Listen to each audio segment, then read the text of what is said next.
Just how good is Benoit Denis? That is a question that I am asking myself. That is a question that I believe a lot of you guys should be asking yourselves, because BSD has just picked up a crafty little win over one of the most hyped up prospects in the 155-pound division right now in Mauricio Ruffi.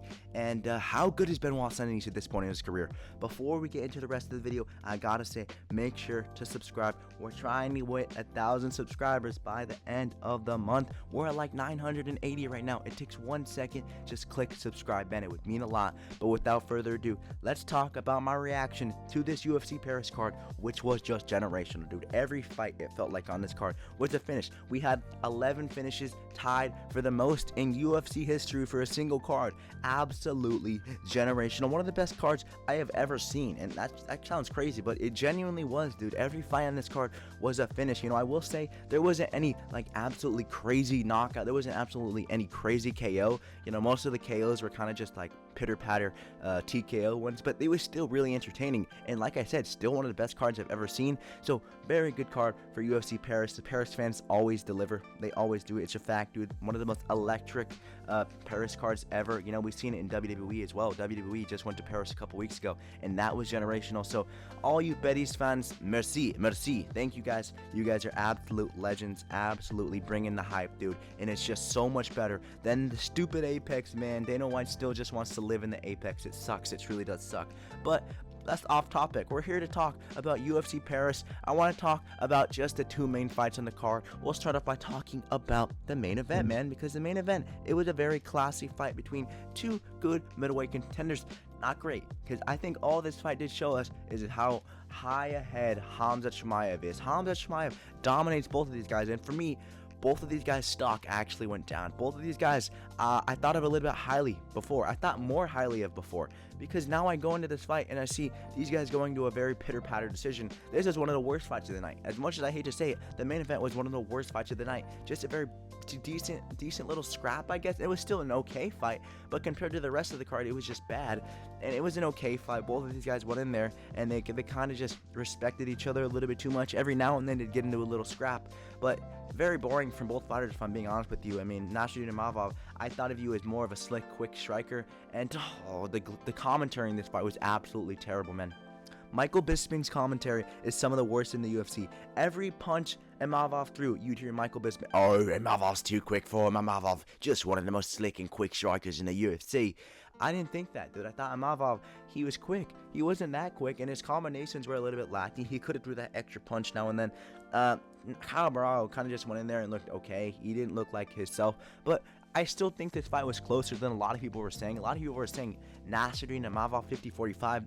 I had it Imavov 3-2 probably, and I don't know how you guys are saying that. I'm not going to go as far as saying it was a robbery. I'm not that stupid, but it was 3-2 Imavov. Not that clear. Maybe it could have been a 49-46, 4-1 Imavov. It definitely wasn't 50-45. You're telling me in all of those rounds, Kyle Morales did not get one? He definitely got one. That was not an utter domination, guys. I can show you what an utter domination is, because Imavov looked decent. He didn't look great. He didn't look he didn't look like the guy to beat Khamzat Chimaev. I'll tell you that much. And I have an opinion on him that we're going to talk about later in the video, because I don't think he should be the next man fighting for the middleweight title. That might give me a lot of hate, but that's what I think. Moving on, though, we're going to talk about the co-main event, and we're going to be here for a while. That's what this video is about, dude. You guys see the thumbnail of this video, you guys see the title of this video, and that's why you clicked on the video. Benoit Denis, BSD, has fraud-checked Mauricio Ruffi, and it always sucks, man. It always sucks when you're just so high on a prospect, when you're so high on someone. You make a whole video saying that Mauricio Ruffi is going to humiliate Benoit Denis, and then they go in there and look like that. You know, when your favorite prospect goes in there and gets completely exposed for just missing something. And for me, Mauricio Ruffi he did not have any grappling. He does not have any grappling. If he lost that fight, if he won that fight, if he managed to fluke a KO over BSD, we would still know that the kid had zero grappling. He looked really bad in the wrestling, anywhere. Anytime BSD had him on the ground, he looked really lost. He looked really confused. And there was a couple times where he was able to reverse position and get on top of BSD, but I honestly think that was just more BSD being an idiot. You know, we know BSD has fight IQ problems. We know the kid's a bit of an idiot, but I'm not very high on Benoit Denis, and I don't know how good he is. I really don't know how good he is at this point in his career, because he picked up a good win over Mauricio Ruffi. where he still showed a lot of the same weaknesses he's done before. He picked up a good win over Kyle Propolic, where he showed a lot of the same weaknesses he did before. And before that fight, he got dominated by Renato Moicano. Who knows how badly that Renato Moicano lost his age. Before that, he got knocked out by Dustin Poirier. In that fight, he showed Dustin Poirier a lot of problems, so that fight's not a bad loss. It's just the Moicano loss, guys. Really, the Moicano loss is the only thing on this guy's resume that just has me confused on how good he is. Because how are you giving Dustin Poirier some problems, dominating Mauricio Garoffi, dominating Kyle Propolic, but then you're going in there and Manny Moicano is absolutely 10-7ing you? What? I don't know how good BST is. I don't know if this guy is actually top 5 worthy like we were all thinking. Probably not. If Lucas Tracy's right about this guy, I would lose my marbles. But I don't think he's that good. I don't think he's the guy who we all thought he was a couple years ago. But I also don't think he's downright terrible like I thought he was just a week ago. Don't get me wrong, I was the first guy to say that BSD is an absolute fraud. Last week, I was saying how BSD was going to get humiliated, how he was going to get dominated, how this was just going to be a star showing performance from Mauricio Garoffi, where he was going to go in there and absolutely piece up BSD. So I will be the first man to say that I was wrong.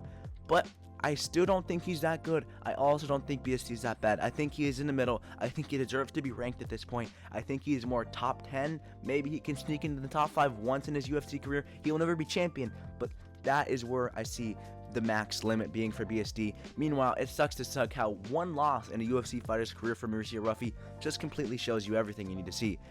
People were saying this guy could be fighting for Ilia Topuria. He could be fighting Ilia Topuria for the title in a couple years, and now we're probably going to be talking about this guy like he can't even be ranked. He can't even be ranked. When you have zero grappling like that, you don't deserve to be ranked. You're going to be a fun fighter, Mauricio Garoffi, who can put on some bangers outside the rankings, but you'll really never equate to anything in the UFC. I feel like I'm mean, man, but that's just how I feel. But without further ado, we're going to be making some matchups for every fighter in the co-main event and one fighter in the main event. So let's get into it.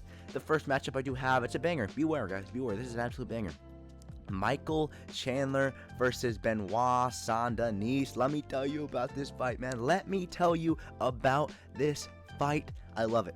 I love this fight so much, man. Michael Chandler, you're coming off, what is it now, kid? 5 straight losses? The kid hasn't won a fight since like 2017. I don't know what to tell you, man.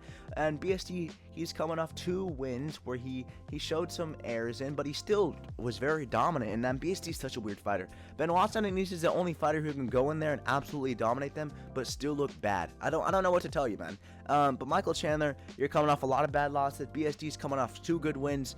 Put these 2 guys together. Both of the guys have some of the stupidest fight IQ I've ever seen. Both of these guys do some of the stupidest stuff I've ever seen. Put these guys together, man. Absolute marauders, absolute guys who are going to go in there. They're going to be willing to throw. They're going to be able to just absolutely go to war. And put this as a fight night main event. Put this as an Apex main event. I would do anything to see this, man. Maybe put this as a featured fight on like a pay-per-view card. Maybe in December we can make this. That's not a bad idea. Put this on the December card. Put this on UFC 223, or maybe put this as one of the first fights to do on Paramount. That would be an absolute war, dude. Imagine how many people are going to be clicking on Paramount, and then they see this fight, and they see these 2 guys just busted up in the 3rd round going to war. That would be an absolute great debut to those MMA fans who are new. So I think this is a good fight to make. I think you can do this either December or January, like I said. Both of the guys are going to be willing to put their body on the line, put their life on the line to put on a show for the fans. BSD for Paris and Michael Chandler for the whole of the USA, man. So make this fight UFC. Great fight. This is a fun fight. And the next fight I do have from Mauricio Garoffi, it's also a great fight, man. Make this fight. Make this fight. Esteban Ribovic versus Mauricio Garoffi. Esteban Ribovic, don't even get me started. I love this man. I would trust this kid with my family, man. I love this guy so much, man. And Ribovic, you're just that guy, aren't you? One of the nicest, cleanest strikers in the UFC. One of the guys who is going to be willing to put on a brawl literally anytime, any place, any Apex card you want. He's coming off a win to who did the kid beat? Elvis Brenner at the Apex just a couple weeks ago, and he looked really good in this performance. He went to war. It was a really fun fight, one of the fights of the year. Meanwhile, Mauricio Garoffi, you were a hyped up prospect at one point, and now you're coming off a loss. So what do we do with you? We throw these 2 strikers together, and even in Mauricio Garoffi's fight against BSD, anytime the fight was on the feet, I felt like it could have been ended. I felt like Mauricio Ruffy could have just landed that one shot to knock BSD out, which sucks because anytime it was on the ground, I felt the complete opposite. I felt like he could have gone out. But still, I think Mauricio Ruffy still has some of the quickest Nike striking in the 155-pound division. I think he is just that guy. I think Mauricio Ruffy striking, if MMA wasn't in the equation, dude, this was kickboxing, Mauricio Ruffy would just dust past everyone. But this isn't kickboxing, buddy. So you got to have some grappling. Meanwhile, Esteban Ribovic, like I said, also just a great striker. Put these two guys together, legendary. Absolutely cinema. Absolute cinema, man. I think, why not make this fight, dude? Ribovic, he's coming off a couple good wins. He had a loss in between, though, so he's not exactly ready for a ranked matchup just yet. So make this fight. Meanwhile, Mauricio Ruffy needs a good bounce back fight. I like this fight a lot. But that's it for the co-main event. Now let's talk about what we think we should do with Kyle Brawlhalla, man. I think we should give Kyle Brawlhalla an Izzy matchup, a big Izzy matchup, because I was thinking about doing a Sean Strickland matchup between Kyle Brawlhalla and Strickland, but they're friends, kind of, and Strickland's suspended, man. I don't even know when Strickland's supposed to be back. I don't want to matchmake a suspended fighter because that doesn't really make much sense to me. But Izzy is there, dude. I mean, he's okay at this point in his career. He's not the slick and quick counter striker, so it shouldn't be as much of a boring fight that Imavov was. Izzy, he used to be a counter striker. Now the kid's just a volume guy. You know, in the Turkish fight, we saw him just go all volume. In the Nasruddin Imavov fight, he was trying to kind of play that counter striker role, but we all seen how that ended for him.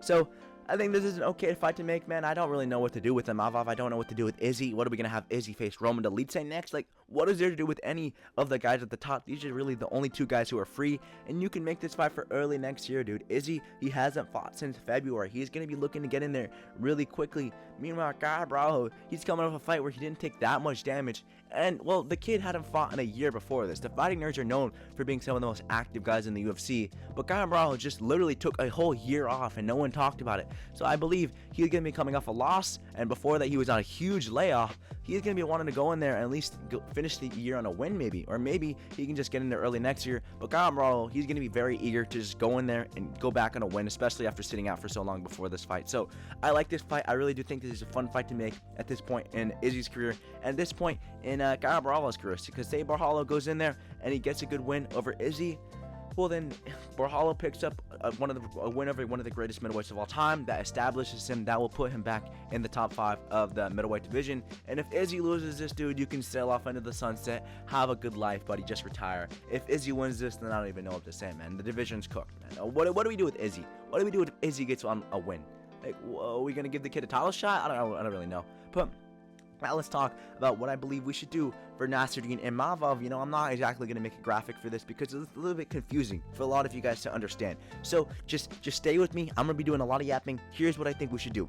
Nasruddin Imavov, he deserves the title shot. He's coming off a good win over Kyle Brawlhalla. Before that, he just beat Israel Adesanya. He deserves a title shot. In his next fight, he should fight for the title. However, it's just a matter of when that fight is. RDR and Fluffy Hernandez are set to take place. That fight's set to take place next month. If RDR or Fluffy go in there and get a good finish over each other, they deserve the title shot quicker than them. You know, maybe we can do RDR, say he gets a good finish over Fluffy in January of next year against Hamzat, and then Imavov can fight the middleweight champion after that. It's a little bit confusing, but I think if RDR and Fluffy go in there next month and they get a good win over each other, they should fight Hamzat Chimaev just quicker than Imavov. Imavov's next fight probably could be mid next year against the middleweight champion. That's what I think the UFC should do. I think hopefully the number one contenders fight next month is just going to be a scrap, and those guys' stock will actually go up because both of these guys' stock, Imavov and Brawlhalla's stock, just both went down. But yeah, man, that's going to do it for today's video. If you guys enjoyed, make sure to leave a like, comment, and like I said, subscribe, man. We're trying to hit 1K by the end of the year. And yeah, as always, I'll see you guys in the next one. MMA Outpost out.